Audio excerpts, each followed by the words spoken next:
പ്രിയപ്പെട്ട കുട്ടികളെ, ഇന്ന് നമ്മൾ മൊഡ്യൂൾ 3-ലെ ഓഫ് ദ ജോബ് ട്രെയിനിങ് എന്ന് പറയുന്ന ട്രെയിനിങ് മെത്തേഡ് കഴിഞ്ഞ ക്ലാസ്സുകളിലൊക്കെ നമ്മൾ ഡിസ്കസ് ചെയ്തിരുന്നു. അപ്പോൾ അതിൻ്റെ തുടർച്ച എന്നോണമാണ് ഇന്ന് നമ്മൾ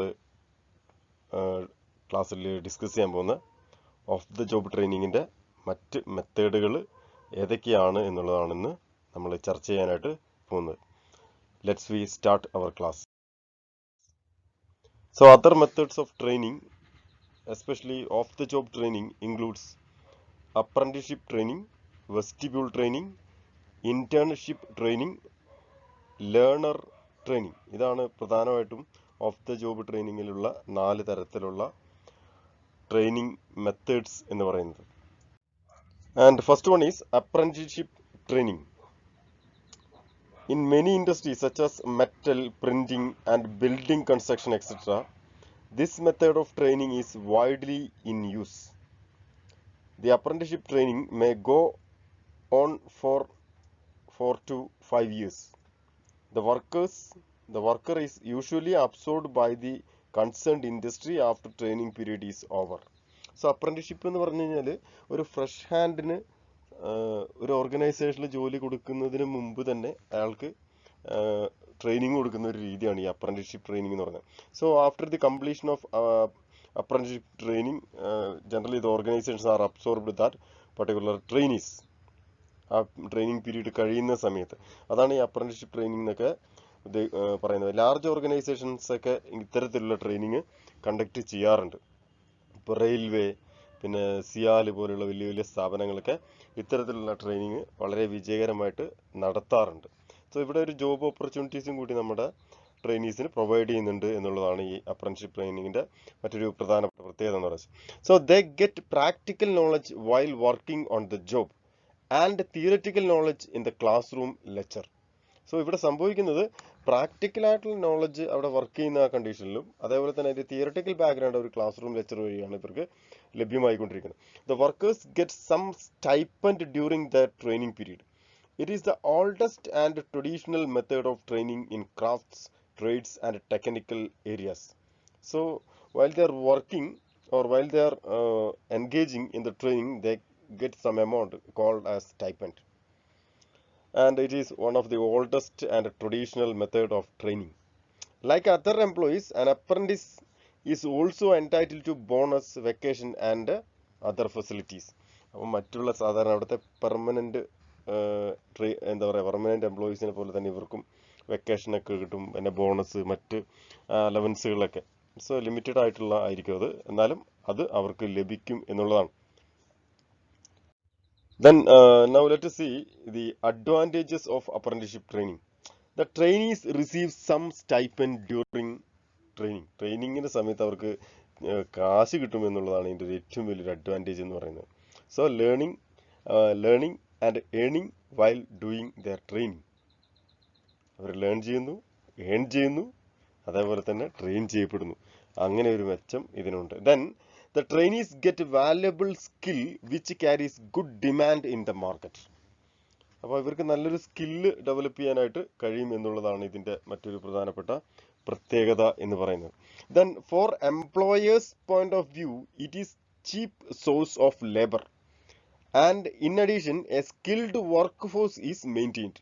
അപ്പോൾ ഇവിടെ നോക്കിയേ, എംപ്ലോയീസിൻ്റെ പാർട്ടിൽ നോക്കുകയാണെങ്കിൽ വളരെ വളരെ ചീപ്പായിട്ട് എന്ന് പറഞ്ഞാൽ ഒരുപാട് ക്യാഷ് ഒന്നും ഇൻവെസ്റ്റ് ചെയ്യാതെ ലേബറിനെ നമുക്ക് നമ്മുടെ ഓർഗനൈസേഷനിലേക്ക് എത്തിക്കാനും കഴിയും. അതേപോലെ തന്നെ ഒരു സ്കിൽഡ് വർക്ക് ഫോഴ്സിനെ മെയിൻറ്റെയിൻ ചെയ്യാൻ വേണ്ടിയിട്ട് ഈ പറഞ്ഞ അപ്രന്റീസ്ഷിപ്പ് ട്രെയിനിങ്ങിലൂടെ കഴിയും എന്നുള്ളതാണ്. That is another important advantage as far as the employees point of view is concern. And another one, it reduces labour cost and production cost as labour turn over rate is very low. ഇങ്ങനെയുള്ളൊരു training ഒക്കെ apply ചെയ്യുകയാണെങ്കിൽ we can reduce a large extent the cost connected with the labor, and we can also reduce the production cost, because what actually happening under the case of apprenticeship, they are working in the organization, even though they are trainees ആയിക്കോട്ടെ, എന്നാൽ അവർ work ചെയ്യാണ്. അതുകൊണ്ട് തന്നെ production cost, labour turn over ഇതെല്ലാം തന്നെ വളരെ വലിയൊരു രീതിയിൽ തന്നെ നമുക്ക് കുറയ്ക്കാനായിട്ട് കഴിയും എന്നുള്ളതാണ്.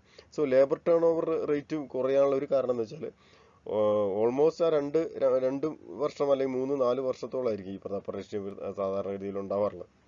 അപ്പം അങ്ങനെയൊക്കെ ആകുമ്പം ആ ഓർഗനൈസേഷനെ കുറിച്ച് വളരെ വ്യക്തമായിട്ടുള്ള ഒരു ധാരണ നമ്മുടെ ഈ ട്രെയിനീസിന് ഉണ്ടാവാൻ സാധ്യതയുണ്ട്. അപ്പോൾ അതുകൊണ്ട് തന്നെ എന്ത് സംഭവിക്കുന്നില്ല, ഈ പറഞ്ഞ ലേബർ ടേൺ ഓവർ വളരെ കുറഞ്ഞിരിക്കും എന്നുള്ളതാണ്. അതാണ് മറ്റൊരു പ്രധാനപ്പെട്ട പ്രത്യേകത എന്ന് പറയുന്നത്, പ്രത്യേകതയല്ല അഡ്വാൻറ്റേജ് എന്ന് പറയുന്നത്. Now let us see the limitations. As far as the limitation is concerned, the training period is very long and the trainees require regular supervision which may not be possible in a large scale concerns. Large scale ആയിട്ടുള്ള കൺസേൺസിനൊന്നും ഈ training, ഇങ്ങനെയുള്ള apprenticeship training വളരെ എഫക്റ്റീവായിട്ട് കൊണ്ടുപോകാൻ പറ്റില്ല എന്നാണ് പറയുന്നത്. Because of the regular സൂപ്പർവിഷന് പോസിബിലിറ്റി ഉണ്ടാവില്ല എന്നുള്ളതാണ്. So then rigid standards make this method unsatisfactory. വളരെ ഇതിൻ്റെ സ്റ്റാൻഡേർഡും കാര്യങ്ങളൊക്കെ വളരെ റിജിഡാണ് എന്ന് പറഞ്ഞു കഴിഞ്ഞാൽ ഒരു നോർമൽ എംപ്ലോയി വർക്ക് ചെയ്യുന്നത് എങ്ങനെയാണോ അതേ രീതിയിൽ തന്നെയാണ് നമ്മൾ ഈ അപ്രന്റീസ്ഷിപ്പ് ട്രെയിനിങ്ങിൽ ട്രെയിനീസിന് ട്രെയിനിങ് കൊടുക്കുന്നത്. അതുകൊണ്ട് തന്നെ സ്റ്റാൻഡേർഡ്സും ബാക്കിയുള്ള റൂൾസ് ആൻഡ് റെഗുലേഷൻസ് ഒക്കെ വളരെ സ്ട്രിക്റ്റ് ആയിരിക്കും. This is why it is this method we can say unsatisfactory. And another one, if a worker fails to learn after a long period of training he may not be absorbed. This may create labor problem from the firm. മറ്റൊരു പ്രധാനപ്പെട്ട ഏറ്റവും വലിയൊരു പ്രോബ്ലമാണിത്. Apprenticeship training കൊടുക്കുന്നു, ട്രെയിനിങ്ങിൻ്റെ ശേഷം അവരെ absorb ചെയ്യും എന്നുള്ള ധാരണയിലാണ്. പക്ഷേ sometimes workers means the trainees are not in a position to acquire the required knowledge and skill while they are in training, and company or organization is not absorb that particular person or trainees. This may create labor problems. ഇങ്ങനെയുള്ളത് കാരണം ഒരു 1.5-2 വർഷമായിട്ട് നിങ്ങളെ കൊണ്ട് ജോലി ചെയ്യുന്നതിന് ശേഷം പറയാണ് നിങ്ങൾ you are not suitable, then definitely the problem arises. And another one we can say it is an expensive method. ഇത് വളരെ എക്സ്പെൻസീവ് മെത്തേഡാണ്. കാരണം നമ്മുടെ ട്രെയിനീസിനെല്ലാം ഒരു ബോണസും സ്റ്റൈപ്പൻറ്റും ഇതൊക്കെ നൽകുന്നത് കൊണ്ട് തന്നെ വളരെ എക്സ്പെൻസീവ് ആണെന്നാണ് മറ്റൊരു പ്രധാനപ്പെട്ട ഡീമെറിറ്റ് എന്ന് പറയുന്നത്. And another important method of training, it is number 2, vestibule training.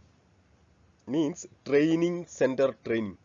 So vestibule means a passage or room between the outer door and the interior of a building. അതാണ് വെസ്റ്റിബ്യൂൾ എന്ന് പറയുന്നതുകൊണ്ട് അർത്ഥമാക്കുന്നത്. A passage or A room between the outer door and the interior of A building. അതായത് ഒരു ഇടനാഴി എന്നൊക്കെ വേണമെങ്കിൽ നമുക്ക് പറയാം. So under vestibule training workers are trained on A special machines in a separate location, that is classroom, and is run by the personnel department. എന്ന് പറഞ്ഞ ഒരു സെപ്പറേറ്റ് ട്രെയിനിങ് ഇൻസ്റ്റിറ്റ്യൂട്ടിലോ അല്ലെങ്കിൽ ഒരു ട്രെയിനിങ് സെന്ററിൽ അവിടെ പോയിട്ട് ജോലി ചെയ്യുന്നത്. നോക്കിക്കേ, means workers are trained on special machines in A separate location. അതൊരു ക്ലാസ് റൂം ആവാം, ക്ലാസ് റൂമിൽ ഉള്ള ഒരു പ്രാക്ടിക്കൽ സെഷൻ ആവാം, അതും അല്ലെങ്കിൽ പേഴ്സണൽ ഡിപ്പാർട്ട്മെന്റ് സെറ്റ് ചെയ്യുന്ന ഒരു എന്താ പറയുക ആ ഒരു ഏരിയ എല്ലാം ആവാം.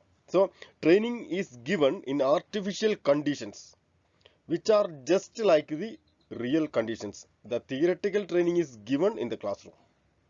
അപ്പോൾ ഇവിടെ ഒരു ആർട്ടിഫിഷ്യൽ കണ്ടീഷൻ ക്രിയേറ്റ് ചെയ്തിട്ട് ആ രീതിയിൽ അതിലാണ് ഇവിടെ കൊടുക്കുന്നത്. പിന്നെ തിയററ്റിക്കലായിട്ടുള്ള ഇത് നമ്മൾ ക്ലാസ് റൂമുകളിലും അവർക്ക് ലഭ്യമാക്കുമെന്നുള്ളതാണ് വെസ്റ്റിബ്യൂൾ ട്രെയിനിങ്. ട്രെയിനിങ് സെന്ററിൽ പോയിട്ട് ട്രെയിനിങ് അക്വയർ ചെയ്യുക, അതാണ് വെസ്റ്റിബ്യൂൾ ട്രെയിനിങ് എന്ന് പറയുന്നത്.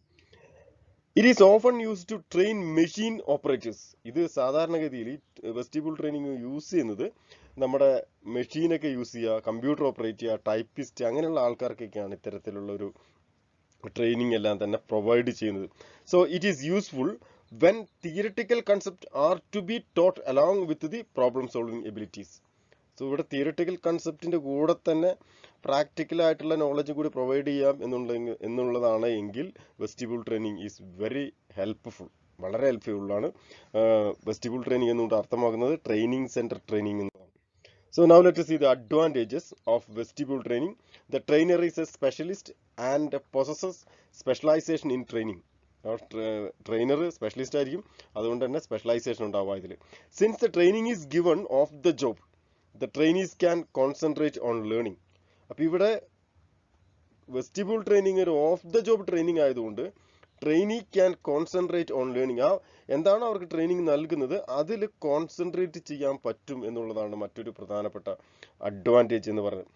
Then the instructor can give individual attention as he has no other work assigned to him. ഇവിടെ നമ്മളെ ഇൻസ്ട്രക്ടർ അല്ലെങ്കിൽ ട്രെയിനർക്ക് ഇൻഡിവിജ്വൽ ആയിട്ടുള്ള ഒരു അറ്റൻഷൻ ട്രെയിനീസിന്റെ അടുത്ത് കൊടുക്കാനായിട്ട് കഴിയും. കാരണം ഈ ട്രെയിനർക്ക് മറ്റ് തരത്തിലുള്ള പ്രത്യേകിച്ച് ജോലികളോ കാര്യങ്ങളോ ഒന്നുമില്ല. അതേസമയം നമ്മുടെ ഇന്റേൺഷിപ്പിലൊക്കെ ആണെങ്കിൽ ഇൻസ്ട്രക്ടർ എന്ന് പറഞ്ഞ സൂപ്പർവൈസറുടെ ആയിട്ടുള്ള ജോലി ഉണ്ടാവും. അപ്പോൾ അതിന് കൂടെ തന്നെ ഈ പറഞ്ഞ അപ്രന്റീസ്ഷിപ്പ് ട്രെയിനീസിനെ നോക്കേണ്ടി വരും. അപ്പോൾ അങ്ങനെയുള്ള പ്രോബ്ലം ഒന്നും ഈ പറഞ്ഞ നമ്മുടെ വെസ്റ്റിബ്യൂൾ ട്രെയിനിങ്ങിൽ ഇല്ല എന്നുള്ളതാണ്. Then the employee learn the job in A short span of time. മറ്റൊരു പ്രധാനപ്പെട്ട വളരെ ചുരുങ്ങിയ സമയം കൊണ്ട് തന്നെ എംപ്ലോയിക്ക് എന്താ പറയുക ലേൺ ചെയ്യാനായിട്ട് പറ്റും. ആ ജോലി എങ്ങനെയാണ് ചെയ്യേണ്ടത്, ഏത് തരത്തിലാണ് ചെയ്യേണ്ടത് എന്നതിനെ കുറിച്ച് ചെയ്യാൻ പറ്റും എന്നുള്ളതാണ് മറ്റൊരു പ്രധാനപ്പെട്ട അഡ്വാൻറ്റേജ് എന്ന് പറയുന്നത്. So moving on to the demerit side, training is given under artificial conditions. Hence the worker may not be in a position to adjust on the machines when he is put on the actual job. So this is what happening in the case of vestibule training. Basically they are giving the training in a particular training center. It is an artificial condition.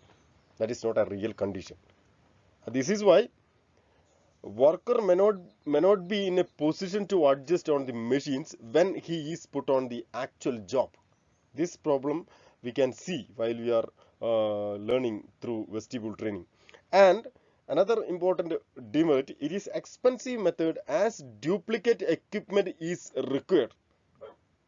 The small concerns cannot afford this type of training method. If demand for worker is uneven, vestibule school remain unused for a considerable time. So it is very expensive method because we need additional machines, duplicate machines. This is why small organizations are not in a position to afford this type of training method. Huge investment is there. And another, if the demand for worker is uneven, vestibule school may remain unused for a considerable time. So ഈ demand ഇല്ല എങ്കിൽ ഇങ്ങനെയുള്ള vestibule school അല്ലെങ്കിൽ vestibule training സെന്ററുകൾ ഒന്നും തന്നെ വലിയ മെച്ചമുള്ള കാര്യമൊന്നും അല്ല എന്നുള്ളതാണ്. അപ്പോൾ അവിടെയും കോസ്റ്റ്, ഇതുമായി ബന്ധപ്പെട്ടുള്ള കോസ്റ്റ് ഒരു പ്രശ്നം തന്നെ ആണ്. Then third one, off the job ട്രെയിനിങ്ങിലെ മൂന്നാമത്തെ ഒരു മെത്തേഡാണ് ഇന്റേൺഷിപ്പ് ട്രെയിനിങ്. So in this method of training, this type of training is given to students to get practical training while they study. A proper license is established between the technical institutions and business houses where students are sent during their vacations. So വെക്കേഷൻ്റെ സമയത്ത് സ്റ്റുഡൻസിന് അവർക്ക് പ്രാക്ടിക്കലായിട്ട് class റൂമുകളിൽ നിന്ന് പഠിച്ച സാധനം തിയറട്ടിക്കലായിട്ട് എങ്ങനെയാണ് apply ചെയ്യേണ്ടത് എന്നതിനെ കുറിച്ചൊക്കെ ഒരു ഐഡിയ നൽകുന്നതിന് വേണ്ടിയിട്ടുള്ള തരത്തിലുള്ള ട്രെയിനിങ് ആണ് ഈ പറഞ്ഞ ഇന്റേൺഷിപ്പ് ട്രെയിനിങ് എന്ന് പറയുന്നത്. Thus, there is a balance between theory and practice, and students get practical knowledge while studying. ഈ ഇതിൽ എന്താ സ്റ്റുഡൻസിന് പ്രാക്ടിക്കലായിട്ടുള്ള ഒരു നോളജ് ഇതിൽ കിട്ടുമെന്നുള്ളതാണ്. So the chief drawbacks of this method are, it can be used for training only of skilled and technical workers. The time taken is usually long. So ഇതിവിടെ training എന്ന് പറയുന്നത് skilled and it can be used for training only of skilled and technical workers. ടെക്നിക്കലായിട്ടുള്ള വർക്കേഴ്സിന് കൊടുക്കുന്നതായിരിക്കും ഇത് എന്താ പറയുക നന്നാവാനുള്ള സാധ്യതയുള്ളൂ. അപ്പോൾ സ്റ്റുഡൻസിനൊന്നും ഇത് ഇത്രത്തോളം ബെനിഫിറ്റ് ഉണ്ടാവും എന്നുള്ളത് ഒരു പ്രശ്നം തന്നെയാണ്. Then time taken is usually long. Time ഇതുമായിട്ട് ബന്ധപ്പെട്ട് എടുക്കുന്ന സമയം വളരെ കൂടുതലാണ് എന്നുള്ളതാണ് മറ്റൊരു പ്രധാനപ്പെട്ട ഡ്രോബാക്ക് എന്ന് പറയുന്നത്. And finally Fourth one, learner training. Learner are those persons who are selected for semi-skilled jobs and lack the basic knowledge of industrial engineering. Semi skilled ആണ് അവർ, ജോലി തയ്യാറാണ്, പക്ഷേ എന്താ പറയുക, ഒരു ബേസിക് നോളജ് ഓഫ് ഇൻഡസ്ട്രിയൽ എഞ്ചിനീയറിങ്ങിനെ കുറിച്ച് ഒരു ഐഡിയ ഇല്ലാത്ത ആൾക്കാർ, അത്തരത്തിലുള്ള അവരെ ട്രെയിൻ ചെയ്യുന്നതാണ് ലേണർ ട്രെയിനിങ് എന്ന് പറയുന്നത്. അപ്പോൾ these learners R first given education in vocational schools. Vocational സ്കൂളിൽ ട്രെയിനിങ് എല്ലാം കൊടുക്കുന്നു. Then they get knowledge of arithmetic workshop, mathematics and the operation of machines. അപ്പോൾ വർക്ക്ഷോപ്പ് ഉണ്ടാവും, മാത്തമാറ്റിക്സ് ഉണ്ടാവും, അതേപോലെ തന്നെ ചെറിയ ചെറിയ കാര്യങ്ങൾ ചെയ്തിട്ട് അവർക്ക് ആ ഒരു മെഷീൻ്റെ ഓപ്പറേഷനെ കുറിച്ച് വിവരിച്ചു കൊടുക്കുക എന്നുള്ളതാണ് learner training. They can be assigned regular job after training. അവർക്ക് റെഗുലർ ആയിട്ടുള്ളൊരു ജോബ് വരെ അസൈൻ ചെയ്യും എന്ന് പറഞ്ഞാൽ ഈ നമ്മുടെ എന്താ പറയുക പോളിടെക്നിക്, IT, അതേപോലെയുള്ള കുറേ സ്ഥാപനങ്ങൾ, ഇപ്പം ടെക്നിക്കൽ സ്കൂളുകൾ, അവിടേക്കൊക്കെ ലഭ്യമാവുന്ന ട്രെയിനിങ്ങുകളെയാണ് നമ്മൾ ലേണർ ട്രെയിനിങ് എന്നൊക്കെ പറയുന്നത്. That's all about today's class. Stay home, stay safe. Thank you.